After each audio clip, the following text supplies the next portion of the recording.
ನಮ್ಮೆಲ್ರಿಗೂ ಇಷ್ಟ ಇದೆಯೋ ಇಲ್ವೋ, ನಾವೆಲ್ಲರೂ ಮೊಬೈಲ್ನ ಪ್ರತಿದಿನ ನೋಡ್ತೀವಿ ಒಂದಷ್ಟು ಗಂಟೆಗಳ ಕಾಲ. ಅದು ಆಫೀಸ್ ವರ್ಕ್ ಇರಬಹುದು, ಎಂಟರ್ಟೈನ್ಮೆಂಟ್ ಇರಬಹುದು, ಅಡುಗೆ ಕಲಿಯೋಕ್ಕಿರಬಹುದು, ಅಥವಾ ಬೇರೆ ಏನಾದರೂ ಕಾರಣ ಇರಬಹುದು. ಬಟ್ ಅದರಿಂದ ನಮ್ಮ ಕಣ್ಣಿಗೆ ಎಷ್ಟು ನೆಗೆಟಿವ್ ಇಂಪ್ಯಾಕ್ಟ್ ಆಗ್ತಾ ಇದೆ ಅನ್ನೋದನ್ನು ಇಗ್ನೋರ್ ಮಾಡ್ತೀವಿ. ಕೆಲವ್ರಿಗಂತೂ ತೊಂದರೆ ಶುರು ಆಗೇ ಹೋಗಿರುತ್ತೆ. ಬಟ್ ಇದನ್ನು ಇಗ್ನೋರ್ ಮಾಡ್ತಾ ಹೋದರೆ ಕ್ರಮೇಣವಾಗಿ ಅದು ಕಣ್ಣು ಪ್ರಾಬ್ಲಮ್ ಆಗಿ ಪರಿವರ್ತನೆ ಆಗೋದ್ರಲ್ಲಿ ಎರಡನೇ ಮಾತೇ ಇಲ್ಲ ಅಲ್ವಾ. ಅದಕ್ಕೆ ನಾನಿವತ್ತು ಒಂದು ತುಂಬ ಎಫೆಕ್ಟಿವ್ ಮುದ್ರೆಯನ್ನು ಹೇಳ್ಕೊಡ್ತೀನಿ. ಇದಕ್ಕೆ ಪ್ರಾಣ ಮುದ್ರಾ ಅಂತ ಹೇಳ್ತಾರೆ. ತುಂಬಾ ಸುಲಭ. ಪ್ರತಿದಿನ ಜಸ್ಟ್ 5 to 10 minutes ಅದನ್ನು ಪ್ರಾಕ್ಟೀಸ್ ಮಾಡೋದ್ರಿಂದ ನಮ್ಮ ಐ ಡ್ರೈನೆಸ್ಸು, ಇರಿಟೇಷನ್ ಅಥವಾ ಮುಂದೆ ನಮಗೆ ಐ ಪ್ರಾಬ್ಲಮ್ ಆಗದೆ ಇರೋ ಥರ ಒಂದು ಎನರ್ಜಿಯನ್ನು ಖಂಡಿತ ಇದು ಕೊಡುತ್ತೆ. ತುಂಬ ಸುಲಭ. ನಮ್ಮ ಹೆಬ್ಬೆರಳನ್ನು ನಮ್ಮ ಕಿರಿ ಬೆರಳು ಮತ್ತು ನಮ್ಮ ಉಂಗುರದ ಬೆರಳಿಗೆ ಈ ರೀತಿ ಜೆಂಟಲ್ ಆಗಿ ಟಚ್ ಮಾಡುವಂಥದ್ದು.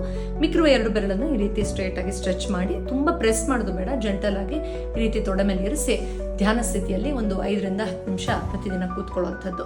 ಇದು ಕೇವಲ ಕಣ್ಣಿಗೆ ಸಹಾಯ ಮಾಡೋದಷ್ಟೇ ಅಲ್ಲ, ಓವರಾಲ್ ನಮ್ಮ ಎನರ್ಜಿ, ನಮ್ಮ ವೈಟಾಲಿಟಿ, ನಮ್ಮ ಪ್ರಾಣ ಹೆಚ್ಚು ಮಾಡೋದಕ್ಕೆ ಇದು ತುಂಬ ಸಹಾಯ ಮಾಡುತ್ತೆ. ಸೊ ಮೊಬೈಲ್ ಯೂಸ್ ಮಾಡೋರ್ಲ ಇದನ್ನು ಖಂಡಿತ ಟ್ರೈ ಮಾಡಲೇಬೇಕು. ಪ್ರಾಣ ಮುದ್ರಾ ಅಂತ ಇದರ ಹೆಸರು.